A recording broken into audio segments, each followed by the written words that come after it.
Okay, to start off, I'll try to keep out as many spoilers as possible.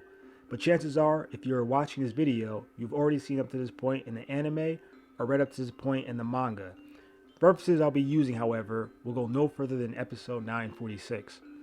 After making his attack against Kaido, Luffy is easily defeated and taken in captivity. He's taken into a slave camp where he's fitted with sea prism handcuffs that are designed to give him just enough strength to work. Fast forward a few episodes, we find Luffy and the old man Hyogoro forced into the Sumo Inferno by Queen. Here both Luffy and Hyogoro are given booby-trap collars that will decapitate them the moment they step off the ring. Something that brings back memories to Battle Royale and Gantz. Anyways, it was during the Sumo Inferno matches that Luffy begins to recall both Rayleigh and Jinbei demonstrating the Ryou Haki. During this event, we can see Luffy's attempting to demonstrate the same level of Haki as his mentor Rayleigh.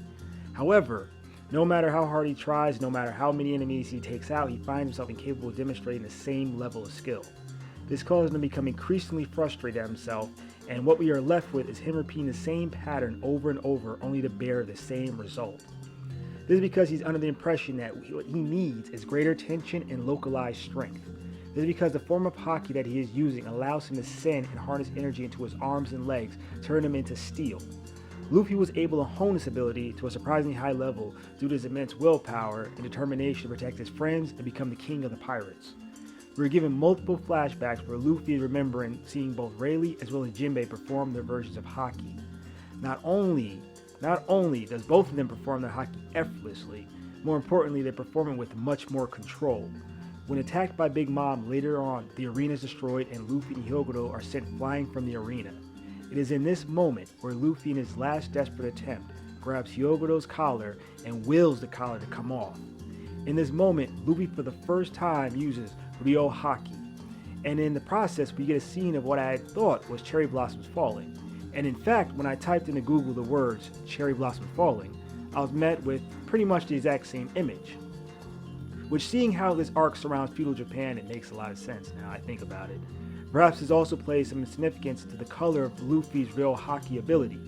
In Japanese philosophy, the cherry blossom symbolizes the respect for nature, inner tranquility, and patience. In Japanese culture, the cherry blossom represents impermanence of life as well as rebirth. A fallen cherry blossom is also a reference to a samurai who has sacrificed his life. During World War II, the cherry blossom was also the symbol worn by kamikaze pilots. Over the years, however, the cherry blossom has been adopted as a symbol by many other cultures in the West as well.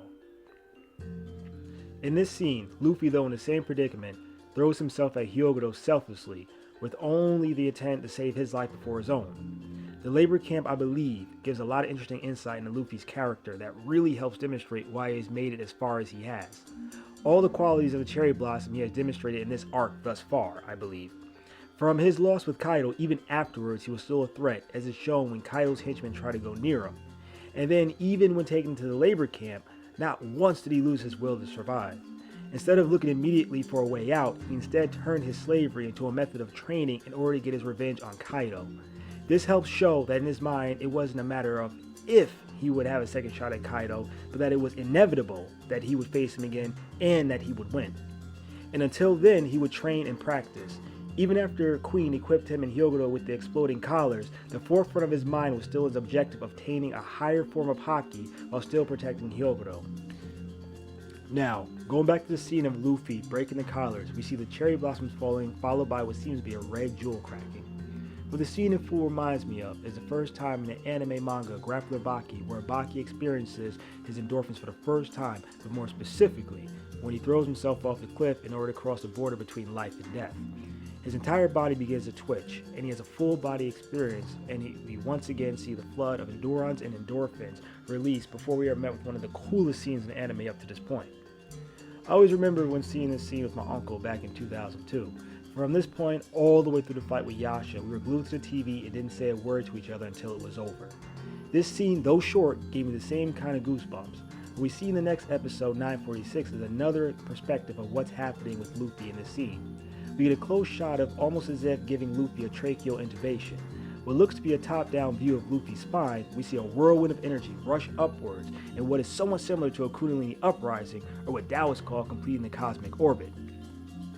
When a person is able to transmute their life force, their prana, their sexual energy upwards, Taoist and yogi practitioners alike believe that all the fundamental systems of the body will be relieved of any energetic blockages and that the body will become more resistant to environmental stressors and sickness. When practiced at a higher level, such as with Qigong adepts, this energy can be used to make the limbs exceptionally strong in what is called Iron Vest Qigong. At its highest level, it is no longer about making the external muscles hard as steel, but instead about releasing of tension in the myofascial tissue to provide increased blood and nutrients to the bones as well as the marrow. At this point, it is no longer physical, but spiritual, much like the Ryou Haki that envelops the entire body like a protection of armor. In Tai Chi Chuan, there's a saying, to make the body like steel wrapped in cotton. This is what I believe is the type of power that is on display when Rayleigh and Jinbei demonstrate Haki. There's no grunting, no overt sign of external stress, as well as you can see the difference between when Luffy was demonstrating his original Haki compared to when he demonstrated the Ryou Haki. Rather than Haki only emanating from his forearms and hands, it instead becomes a vital force emanating from his whole body, much like the ki/aura from animes like Dragon Ball, Street Fighter, or Hokuto no Ken.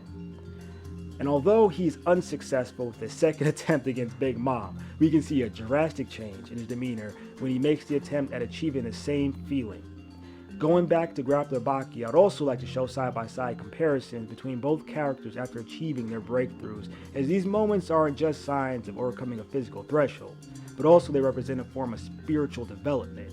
Again, much akin to the cherry blossom analogy, that of confronting death in the process of rebirth. So yeah, I'm gonna end it there.